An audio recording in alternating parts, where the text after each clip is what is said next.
Welcome to season 3 of HR Voices presented by BW People.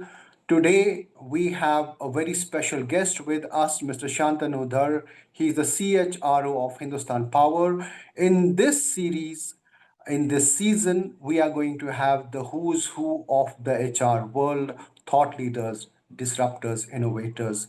And today's discussion will be focused on organization culture beyond mission statement. Thank you, Mr. Dar, for joining us. You're bet. You're welcome. Today, the focus of our podcast will be organization culture beyond mission statements. That's the core that we'll focus on in this episode. And my first question to you, Mr. Dar, is we often talk about building a strong organizational culture, which goes beyond mission statements. But tell me, how do you ensure that the values of the organization are not just articulated but deeply embedded into the daily actions of all the stakeholders in the company? Okay, so that's a very good question. But before we answer that, what we need to build is, shared understanding. Um, you talked about values, right? Now, what you will see is while everyone in the management world will talk about values, but when you go into an organization, you put about 10, 15 people into a room and you ask each of them, what are values? You'll get a different answer. So let's first define what values are, right? As you know, for example, to ask you a very simple question, what is the only thing that occurs in an organization? You're asking me, right? Yeah, I would say conversations. yeah, it's a conversation, right? Organizations are we only it's only conversations that occur in an organization. We talk to each other, we write mails to each other, we make presentations, we give instructions, we take instructions, and so on and so forth. So that the only thing that occurs in an organization is a conversation. Therefore, the only thing that goes wrong in an organization is also a conversation, right? Everything else is an outcome of that conversation. So if you want to build a culture, the culture has to circulate around that conversation. So what are values? Values, and very simply, and I believe in simplifying things. So very simply put, values are the quality of the conversation that you want to have in an organization. Right? It's best to build values which are simple. Say, for example, one particular company I'd worked for, we had built a value which was called keeping your word. Right? It was something very simple. It meant that if you send me an email, okay, if you send me an email, you will get a reply by the end of the day. Okay. You call me and I didn't take your call, I will call you back within that particular time period, within that particular day. Right? If I've if I'm supposed to send you a particular report and I negotiate a particular time for you, you don't have to follow up with me. You will get that report on that day. If there's going to be a delay, hey, maybe I'll just sit with you and negotiate for some more time, but you won't get any surprises. You don't have to follow up. So what happened in the organization, where people had taken it for granted that to get anything done, you have to follow up. So we actually realized that people were spending up to 30 to 40% of their time in unproductive follow-up. So when this value of I will keep my word, when this value got embedded, guess what happened? People became more productive, right? 30 to 40% of the time opened up for actually for more work. Also, what it automatically did was it built trust. You won't believe it that we still, the people that had, that we work together, we are still very much in touch. We talk to each other, we visit each other. If some of them have moved to a different city, if they're in this city, they'll come home for dinner. If I'm in their city, I'll go and meet them. So it creates an enormous amount of bonding. Now, to come back to your question, how do you embed it? You can't embed anything in an organization unless people see, because all people function upon WIFM, what's in it for me. So there are two things that happen in an organization. Okay. The number one is agreement. So I have this value, you have to follow it. Okay, I agree. In agreement, there is compromise. right? There is compromise in agreement. Right. However, when you build alignment, when you build alignment, that's a completely different thing. And alignment comes from two things. One is that knowing that I am on your side, hence I am aligned to you, right? People get aligned when they realize it's like a a football team, right? They're aligned because they know that they've got each other's backs, right?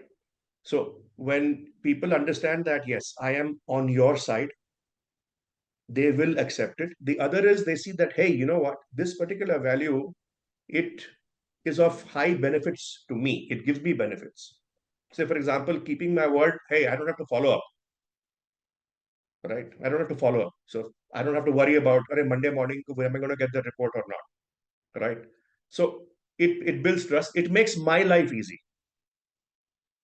So that's all you have to do. You have to show that value will actually affect you in a better way. It will make your life easy. Right, absolutely. I think that pretty much explains it. HR is no longer just about hiring and compliance. How do you see the role of HR evolving, particularly in sectors like yours, to address the challenges of innovation? If you could explain that to us. So innovation, it's an interesting thing that you talk about innovation. I find that innovation. I've worked in both services as well as manufacturing, right? Uh, Most manufacturing organizations, especially what do you call line manufacturing, which is like belt work. Right. And today with AI, etc., and all of that, don't really call for innovation because everything is very structured, right? So you have these tools and everything is structured. There's a computer that actually does. So you have a computer that actually decides, how the thing is going to get manufactured. When I joined the industry, 34 years ago, it was very different. That there was a lot of manual work. Now there's hardly any kind of manual work. For example, if you go to an Amazon warehouse in say Kansas or something, it's completely robotized. If you manage to enter, you may get killed, Mhm. right? Mhm. So what is the Right. innovation that you'll really do? So there's a lot of buzzword of about innovation in the manufacturing world. In my experience, I've seen innovation mostly had to do with cutting costs down, right? So, Right. and that's more of the production guys sitting with the finance guys, and then working it out and cutting costs down. Uh, Innovation in sales and marketing, yes, of course. You have to be innovative there. I mean, how are you going to build a brand pool? Okay, so sales and marketing, yes, there is innovation. In the services industry, that is an industry. When I was in 8 years in HCL Tech, that industry runs on innovation. Okay, the learning curve is like this. It's like a vertical learning curve. And in that industry, if you don't innovate, you're basically finished. I mean, we all saw what happened to Nokia, right? We all saw what happened to BlackBerry, right? And we Right. saw Apple coming in. And now what I'm seeing is that Apple's uh, the new phones, the new products which Apple's brings in is not vastly different from the other products. So there's innovation happening out there. Very soon you'll have, say, for example, have you heard about something called printed electronics? Have you heard about printed electronics? I have kind of couple of times read about it. Okay, so I'll just quickly explain to you. Now that's really innovation. So what happens is instead of having a hard surface for the motherboard, VLSI, for your chip, because you'll have a hard surface on which you put your chips, right? For a phone, etc., or for your car dashboard. They're actually now using films. So foldable films, in Right. which instead of boring holes and then putting in your semiconductors, you're actually just printing it, and then Just you can putting the just blueprint is kind of putting that's the blueprint, right? so you'll have a phone which is just printed on that, and you can Right. just hold it up and keep it in your pocket. You'll be surprised. Many cars today have dashboards which is just a Mhm. film which is pasted right? And that's interactive. You can touch, and it just does that. So that's innovation. So Right. I'm looking at cell phone companies, and I'm saying, why aren't you creating this? So basically, to me, I feel that if this kind of an innovation, if they really push it forward in about a couple of years, buying a cell phone will be like buying a pack of chips. You just go there and you just buy two, three strips. Let's take a thin strip there, and you put one strip in your pocket, and then you throw that strip away after a couple of months, and you take the next strip and use it. So yeah, there is I think a lot of space for innovation. Uh, I think we see what I'm seeing is that there is a if there is a tipping point, companies innovate for a while and then they just go into a plateau mode, and then suddenly somebody comes from somewhere and does the next level of innovation, and all disruption happens. Right. Right. You know, one of the one of the primary tasks of CHRO is also to nurture future leaders. What are the best ways? What is your advice, or what are the best ways to identify and nurture future leaders, especially in an industry where technical expertise is paramount? My take is a little different. You see, we when I started my career 34 years ago, uh, technical expertise was based upon how much knowledge you have, and how much basically information that you have. You see, you hire a like just before talking to you, I was talking to some of our graduate engineer trainees. I mean, you get a GET, whether the GET is from IIT or is from Delhi School of Delhi College of Engineering, or is from a BITS Pilani. The skills and the knowledge that they bring with them is more or less the same. It doesn't matter how much percentage they have got, etc. But when I began my career, these people were given a lot of knowledge. And because that knowledge was not easily available outside, they became demigods in the organization. Oh God, inko itna aata hai, the person knows so much, etc. That has changed right now. Today, whatever information that you have ChatGPT. We look at Grok. I just started using Grok, and that's amazing. Whatever knowledge you want is available. I mean, if this is the kind of innovation which has happened, in the knowledge field, I see many degrees becoming obsolete within the next 10 years, as early as the next 10 years. So the people that I would nurture as a CHRO are people that do not hold knowledge to their chest, are people that are willing to share that particular knowledge, build upon that particular knowledge, build their competencies, which are basically behaviors. They're willing to learn new behaviors, right? The knowledge is available. You can get knowledge whenever you want. Behaviors are not available. You have to imbibe them, right? And behaviors come from insights. So the most successful people, say for example, if the late Mr. The late chairman of ITC, Mr. Yogi Deveshwar. In 1997, when I got married, I was an assistant manager personnel in a plant in Munger. When I got married, in my reception, Mr. and Mrs. Deveshwar were the first guests to arrive.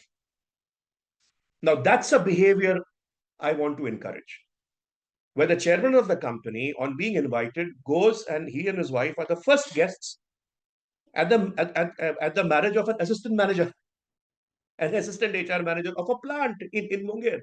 I was not even there in HO in Kolkata, but he came. So what does that show? It shows that this is the kind of behavior that the person has imbibed, right? That he really truly cares about the welfare of the people, and he or she truly wants to build them and encourage them by being present in the important moments of their lives. That is to me a mark of leadership. People that truly care about developing themselves and developing others and building on that information, knowledge, and those competencies. Did I answer your question? Absolutely. I think it is the responsibility of the leader to handhold and guide and identify, and the ways in which it's best done is well explained by you. Let me come to another question, which is now also a hot topic, I would say, because we heard about 90-hour work weeks, and then we talk about well-being of employees. One, I want to know your thoughts about this work-life balance. How do you see it?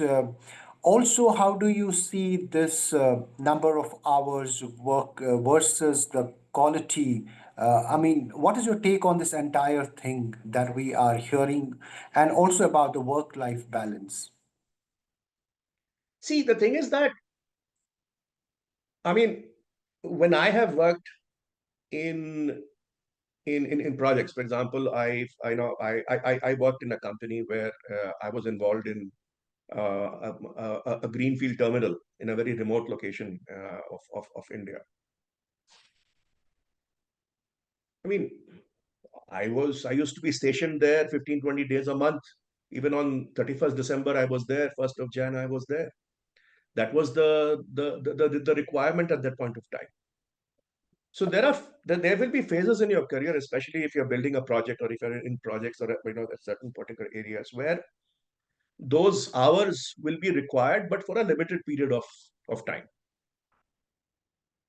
Okay, they'll be required for a limited period of time, basis the kind of project that you're involved in at that point of time. Right.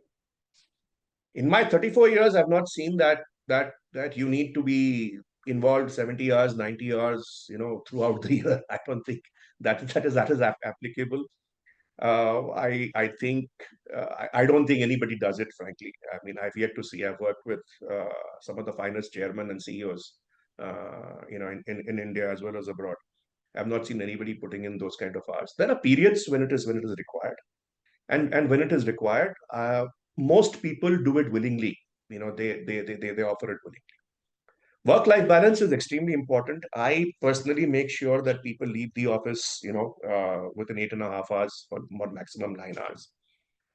In my career, even for the plants and all that, I've always made sure to look at to do a study of how many hours people are actually spending, especially in the plants and all of that. And if I see, and I have taken, if I've seen that, okay, under a particular, in a particular department, if I see people are spending more than 8.5, 9 hours, and leaving late, I have personally had conversations with the HOD about it, saying that, hey, this is not a good thing. Can you go easy on these people and have them make sure that they get their work life balance. Work life balance is extremely important. Otherwise, you're just burning out your people, and people begin to resist. They will resent it at the end of the day. Do you want to work with a bunch of people who look forward to, or who on a Sunday night look forward to a Monday morning, or do you want to work with a bunch of people who actually resent you? I mean, the answer is quite simple if you're a leader. Right. You know, well, if you see today's workplace, it has multiple generations coming together in one place. So, in that context, how do you build an inclusive culture? What is the best strategy to build an inclusive culture that cuts across the age barriers and the different backgrounds people come from? Reverse mentoring. I think reverse mentoring is extremely important. If you see, whether it is Gen Z, we are, of course, I think we are millennials, if I'm not mistaken. There are a lot of things that my generation we don't know, especially when it comes to tech. Uh, I've always been open to be reversely mentored by young people. When you go to a young person and say, "Hey, look, I don't understand this thing, the thing that you're doing, the tech which you're working with. Can you explain that to me?" That automatically breaks barriers. Will you mentor me in this particular area? It breaks the barriers, and they take a lot of pride, in actually. Say, for example, my son and my daughter, they are both musicians. They're finishing off their masters. I've been a musician when I wore a younger man's clothes, but what I see, the innovation my children are both recording artists, but I love to be mentored by them because the way they do their recordings. I mean, when I used to perform, we needed musicians, almost 20 to 30 musicians together to create something. But then when I see my kids, the innovation is fantastic. There's not even, there may not be even a single musician in the recording room. Everything is pre through a computer. It is preordained. It's pre-done. The person sings, the voice is then embedded into the system. So I think that's fantastic. My kids reverse mentor me. Same way in an organization, if you build a culture of reverse mentoring, you automatically break barriers across generations. Right. And they also learn from you. They see your discipline and your focus. They also learn from you. Right. Now, coming to my final question of this podcast, as we increasingly move towards a digital and flexible working environment, what steps are you as an organization taking to prepare workforce for the future of work? And overall, as an expert, what steps should people take to prepare the future of, the organization? See, AI is here, and it is here to actually stay, right? Uh, if so, I'm not talking about my organization, but talking about in general. A lot of traditional organizations need to truly invest in AI. But before doing that, they need to bring in an expert tech consulting company to see what are the areas where AI can actually take over. Having said that, organizations need to then do on a 3 year, 6 year, 10-year plan because there will be certain jobs which will get affected. So, what do you do? And then one has to think of a career plan of those people who are doing those particular jobs. How do you upskill them and move them into different jobs? Because majority of those people will also be excellent in their jobs. So any organization that offers careers instead of jobs will have to do their career planning now. Uh, some are doing it, some are not. Okay, but bringing in a tech expertise, bringing in a CTO who is AI, expert, AI educated, I think is the need of the hour nowadays.